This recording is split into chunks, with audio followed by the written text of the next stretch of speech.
Shout out mga idol. Good morning mga idol. Balingin mga idol, ako'y nagluluto ng isang masarap na sinangag mga idol. Balingin mga idol.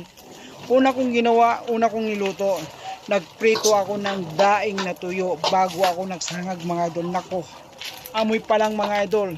Ang sarap ng pagkasangag mga idol. Mauubos to mga idol. Tataob to mga idol tong niluto ko ngayon mga idol. Simple recipe lang to. May papaya na prutas.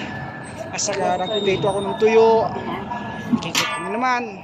Asaka nag-steam ako ng Pure Foods hotdog mga idol. Asaka naglagayan na naman ako ng kamatis. Naghiwa ko ng sibuyas. Asaka kamatis mga idol. Asaka naglaga ako ng itlog mga idol. Isang triyan mga idol. Good morning.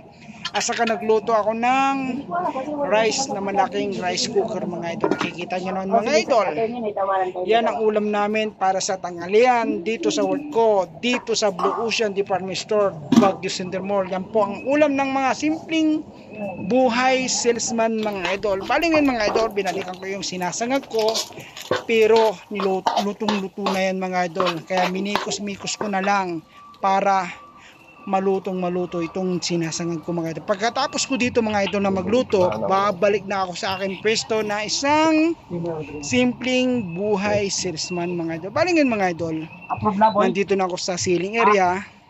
Aasikasuhin namin yung order ng tisda mga idol kasi medyo malaki-laki to mga idol, kasi migit 100 o 200,000 to mga idol tong order nila sa amin.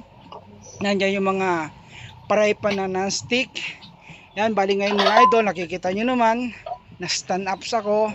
Asa inaayos ko yung order ng tisda mga idol. Bali marami yan mga idol, iba-ibang klaseng gagamitin nila para sa school mga idol. Lahat ng gagamitin nila dito nila kinuha sa aming pinagtatrabahuan dito sa Blue Ocean Department Store, Baguio Center Mall, second floor mga idol. Nakikita nyo naman, bali si Bernard inaasikasin yung iba, ako naman inaasikaso ko rin yung ibang order. Asa ka mga kasamaan ko, si Richard, Simon, asa ka si Bulo.